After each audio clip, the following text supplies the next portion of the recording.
లేకపోతే అన్ని పర్యాయాలు మీరు ఎందుకు గెలిపించారు? ఎందుకంత గుండెల్లో పెట్టుకున్నారు?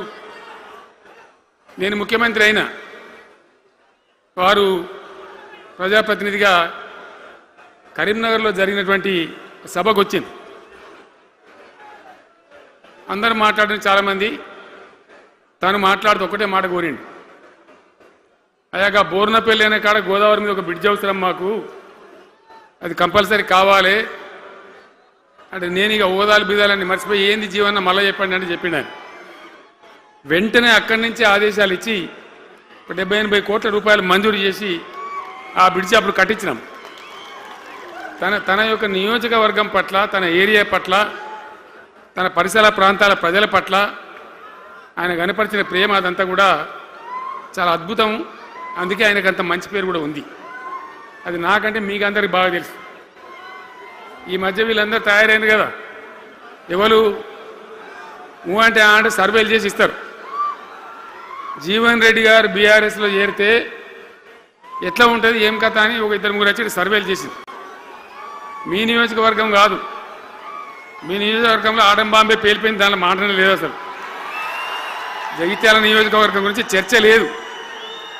కానీ వాళ్ళు ఏం చెప్పినా సర్వే వాళ్ళు పక్కనున్న సొప్పదండి కావచ్చు, ధర్మపురి కావచ్చు, మేరిట్ల కొట్టుపల్లి కావచ్చు, ఇంకా చాలా కాన్స్టిట్యున్సీలు కావచ్చు, చాలా ప్రభావం ఉంటుంది జీవన్ రెడ్డి గారిది.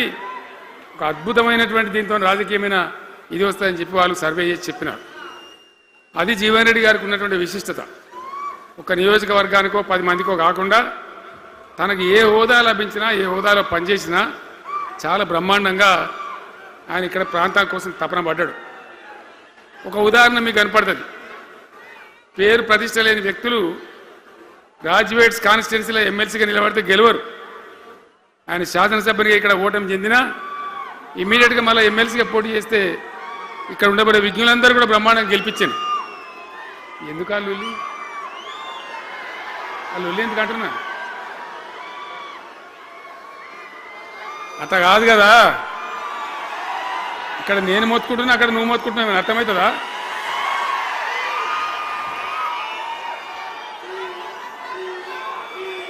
ఆగవా బాబు,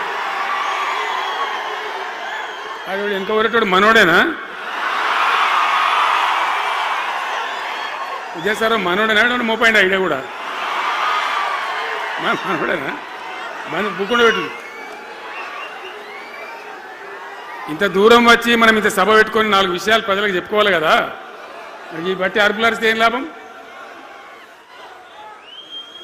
సో అట్లా జీవన్ రెడ్డి గారు తన రాజకీయ ప్రస్థానాన్ని ఒక సమితి ప్రెసిడెంట్గా ప్రారంభించి ప్రజా సమస్యల మీద పోరాటం చేసి సివిల్ లిబర్టీస్లో కూడా అడ్వకేట్గా నాడు ఎంతోమందికి పౌర హక్కుల సంఘానికి కూడా మద్దతు ఇచ్చి అచ్చమైన నికార్సైనటువంటి ప్రజా కార్యకర్త నిరూపించుకొని అంచెలంచెలుగా ఎదిగి ఇంతకుముందే ఆయన చెప్పినట్టుగా అనేకమైనటువంటి పదవులు ఆయన చూసినాడు. పదవులైన కొత్త కాదు, బ్రహ్మాండంగా శాసనసభ్యుని గెలవడం, మంత్రి పదవులు అలంకరించడం, అనేక రంగాలలో అనేక రకాలుగా పనిచేయడం అంతా కూడా మీకు తెలుసు. నేను కొత్తగా చెప్పే అవసరం లేదు. నేను ఒక్కటే మాట మీకు మనవి చేస్తా ఉన్నా. జీవన్ రెడ్డి గారు